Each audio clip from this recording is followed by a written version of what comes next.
It's never going to be perfect. I got to just figure out some way of staying consistent. That's it. Consistency produces quality. Quantity produces quality. Have to remember those details. Why am I saying this? Because the past month I have not done my daily thoughts. All the ideas have been stuck up here. The experiences have not been processed. And so then now I'm more cluttered, more confused. I can't go into my daily life with the confidence that I've done the work that is necessary to understand the position that I'm in currently. There are probably 6 marathon recaps that I haven't posted about yet here on Daily Thoughts. I've only posted 4 of the 12 marathons that I've run this year in 2024 on TikTok and Instagram. I'm not even posting on Instagram. There's so much going on. There's so many experiences to be had. 2 of the days out of the week, I'm traveling and running a marathon, and then the third day, I'm always just dead asleep. So then I only really have 4 days each week to get something done. And usually what that looks like is worrying and scrolling through TikTok or like trying to figure out how to pull my life together one of those days. The second day, kind of getting in a schedule. The third day, doing something with woodworking. And then the fourth day saying, oh, I got to prepare for this next trip that I'm heading out for. And I also have to edit 18 videos.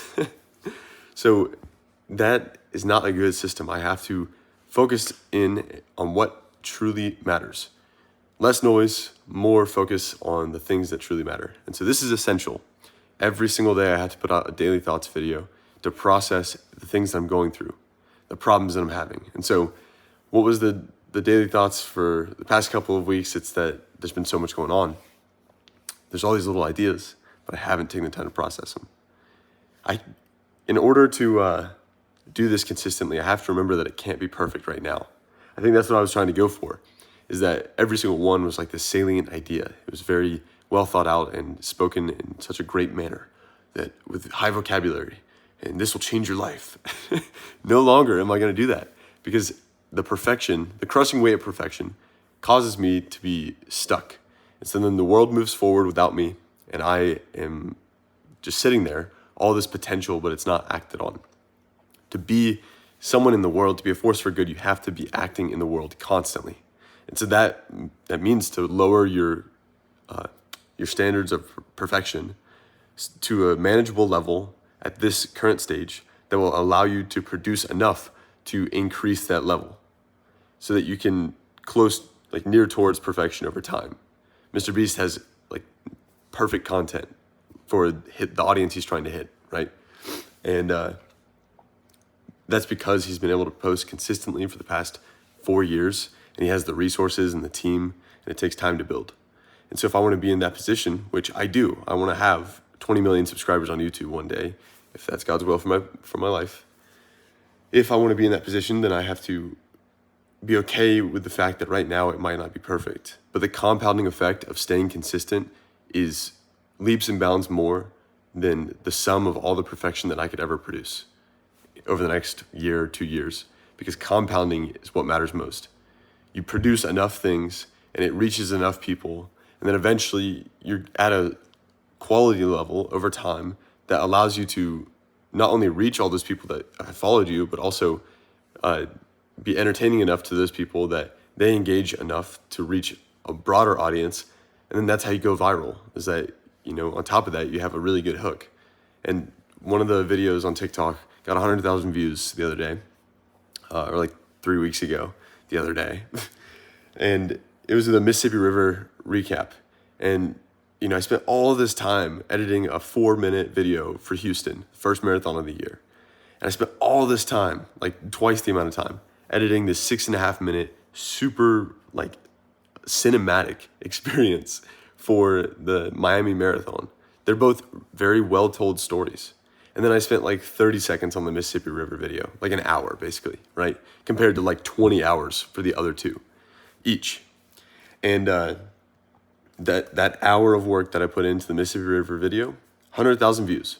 People want relatable content on short form. People want cinematic content on long form. And so I have the skill set. I know that. I know that the perfection that I so desire will be had. Sorry that I said it that way. in long form content on YouTube.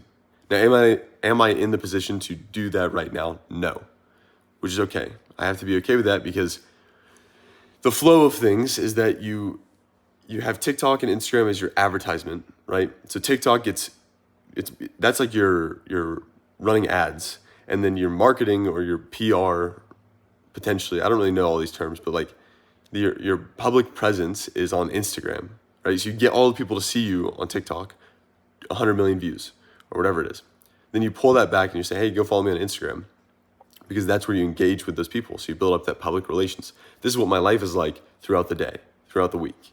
And then if the videos do really well on TikTok or on Instagram, whichever it is, eventually you start funneling people over to YouTube for that long form connection of like, hey, here's the whole experience so you can live this experience that I'm living. Together we can go through this thing. And that's the whole cinematic experience. That's what you want to provide your viewers with. It's not just a chronological story of like this happened, then this happened, then this happened, then this. It's more so like, this is the flow of things. This is the music. This is the mood I was in. Like, here it is. You're in there with me. Together we're going through this experience. That's how you build a massive following, because people want to experience, better lives. Like the reason why I watch content on YouTube is because I want to experience a better life than mine, so that I can figure out how their life is different or better. Maybe different is a better word to use. People want to experience different lives, more unique experiences, novelty. Why do they want to do that? So that they can see in which areas is my life not satisfying to me, and then how can I experience these different life experiences to understand what all exists out there. Okay, so what am I providing viewers with? I'm providing them with a different perspective on life. It's not necessarily better. It's just a different perspective on life that they get to live through while watching my videos. And that's the ultimate form of currency for entertainment. It's not only something that's entertaining that I want to watch, it's also something that teaches me something. Imagine if the peak content would be something that's extremely valuable. Okay, to be extremely valuable, you have to be like the greatest storytelling, the greatest music, the most entertaining story. But it could be the most entertaining story of like a rock, or of some stupid, candy, or making silly putty. That's not the extreme value. For it to be extremely valuable, not only does it have to be extremely entertaining, it has to be extremely educating as well. And it doesn't have to be bad education where it's like, learn this. It can be good education where it's like, hey, this is what's out there. And it's like, oh, that piques my interest, right? So it's engaging and interesting. And then on top of that, it builds that connection with the viewer. So then now it's not just like, this is some random guy. No, this is someone that I've been watching for years. And so then I trust what he has to say, that this is an interesting point of life that I find engaging and interesting, and I trust him, and it has all these different characteristics. So let me peel it all back. In order for me to get to that spot eventually, I have to stay consistent. That way I can slowly produce higher quality content over time that hits all those boxes. And I have to understand the platform that I'm on and appeal to that type of content. Short form content is not supposed to be cinematic. And if it is, then it's 30-second videos. It's not 4.5-minute videos like I've been doing, 6-minute videos. In order to appeal to the audience on Instagram and TikTok, that will allow me to expand my videos that I make to YouTube, I first have to play to the algorithm on those platforms. And what does that look like? It's making a 40 to 45-second video that's super engaging, maybe a minute. And it's a story where they're pulled into it, but it's just the highlights. It's just like, what's the greatest stuff that happened? I'm watching like 15 of these videos while I'm sitting in the car or sitting on the bus, riding to school or whatever it is. So for those people, you have to just make that minute the best minute that they've watched. And so then that's what I got to start doing. And that allows me the freedom to make the cinematic content down the road. So, okay, how does that all come back to this? It's that I'm seeking perfection on the one category of my life that needs to be just daily consistency. My Daily Thoughts YouTube channel is specifically supposed to be a place where I can dump my ideas. It's not supposed to be perfect. This account is supposed to be a back catalog for me to look back on when I succeed and say, wow, remember when I was facing that problem. And then as well, it's for other people if they wanted to see, like, what was he thinking at these moments in time? I've got a catalog for the past 100 videos, which I need to get better at staying daily with these things. But that goes back to like 5 months ago, 6 months ago. So 6 months ago, when I was really in a deep, not a dark place in my life, but just a challenging place.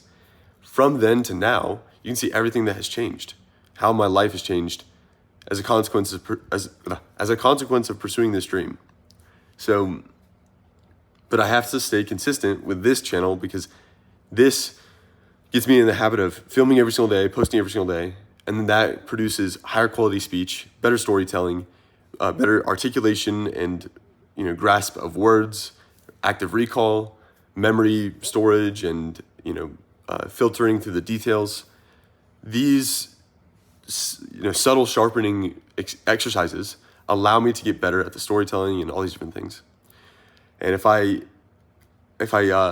allow myself to seek perfection in this category of my life, then that undermines this entire thing.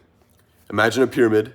You want to produce the top quality content at the very top, but you start at the bottom going up and at the top going down at the same time. And so most likely your content is going to meet somewhere in the middle, right? You're not going to have the, like that, here, how about this? That middle line slowly moves up. So imagine that pyramid, and then every now and again you'll make a perfect video, top down, right? But most of the time you're just making bottom up, just quantity, right? And so then that line on this pyramid that exists is slowly moving up over time as you produce more high quality content. This line is your average piece of content, right? So as more opportunity becomes available to you from the top of the pyramid, sponsors come in, and so then you can make a video and actually spend time on it because you don't have to go out and build tables for a week. So when that happens, then your average quality content rises to the top until eventually you're at the Mr. Beast level. And that's how it happens. You're slowly filling up a tub with water, and eventually it rises to the top and starts overflowing, right? And so when it starts overflowing, you put buckets on the side and start, siphoning that off for other people. This is the capitalistic system. It's that to those who have, more will be given. That's it. And when you have money, like the whole phrase of when you have money, it's easier to make money, that whole thing. In order to do anything in this life, you just have to have something. Get started with something, do it consistently, and slowly it adds up. And then eventually it's this massive block that attracts other things to it. And then eventually that massive block allows you to build another massive block. And then instead of attracting things, you're attracting blocks. And then eventually, that attracts just like the best. It's a snowball effect. It's just showing up every single day. That's what that means. So that you can produce the quality that you so desire. That's it. You have to show up every day, and then you do that for a long enough time, and you're patient, and it strengthens all categories of your life, and you build up this version of yourself that is slowly rising to the highest quality that you could be. And you have that vision in mind, so you know what you're moving towards and what areas you should be focusing in. I should be doing storytelling, not necessarily like maybe vlogging, but mainly, I don't know. See, maybe I got to get clear on the vision. And so it all comes back. Back to this. Oh, I just saw a stork. One of those massive birds, because we have like a pond. Brother. It just flew. Anyways. I will do better. I will become a better man. And it's a great life to live. So I'm excited about all of these challenges that I'm facing right now, and that I'm not achieving it as fast as I would like. Because if it all came today, then what would be the point of all this? The point is the story. The point is the struggle. It's how did you change as a consequence of going through this dream? You got to the dream. You know you have what it takes. So when you get to that spot, will you have a compelling story to tell? Well, if you want a compelling story, you probably need a couple of obstacles along the way. That requires that there's seasons of your life leading up to achieving the dream that were more difficult than you thought you were capable of handling. But you changed. You grew as a consequence of achieving or pursuing the dream. So that when you achieve it one day, you look back and you're like, look at me at that point in my life. How naive was I at that point? How weak was I? Like how incompetent or whatever the details you can describe about yourself at that point. And this is why I'm doing the daily thoughts, so I can understand the ways that my speech is not perfect, the ways that my thought process, my articulation, my fluidity of speech, all these different things. So it's a great life to live, and I'm so excited that I'm facing these challenges right now, mainly monetarily, because I'm a leaking bucket that has no end in sight of, no, there is an end in sight. I know how much is left in the bucket, how much water, and we're draining pretty quick, right? But that's a challenge for me. It's like, okay, well, in this stage of my life, I figured out how to monetarily set myself up to achieve the massive heights that I have for my life. What if I got to that point where I was in the position to take on this next opportunity, but I hadn't laid the framework? I didn't have a monetary system that supported me, just basic needs, food, water, shelter, right? Well, if I don't have that in place, but I have this massive opportunity, it undermines the whole thing. You're only as strong as your weakest link. You're only as great as your weakest, employee or your weakest leader. Like, the Achilles heel will always cause you problems. So you have to focus on the weak links, and you rise those up. Because with that, the high tide rises all boats. When you focus on that, the average goes up. You slowly achieve this massive height that you'd like, and you're pulling everyone up with you. Every skill, everything. Yeah. I'm going through a lot of little tangents because my mind is unclear, because I haven't stayed consistent with my daily thoughts. So I will get better at consistency by posting 3 videos today, and then get back on schedule of posting 1 every single day moving forward. And it'll be fun because I get to take you on my adventures. I hope you saw the one that was in Colorado. That was exciting. I got to hike a mountain before I ran in Las Vegas. I was up there for a couple days before I went down, because I was like, I got to take advantage of the being in Colorado. But yeah, it's a great life to live, and slowly we'll get there. So you just got to keep moving forward. Why not us? That felt so good to say that, like, it's been a month. Goodness. I love this. I love y'all. We'll get back on schedule. See ya.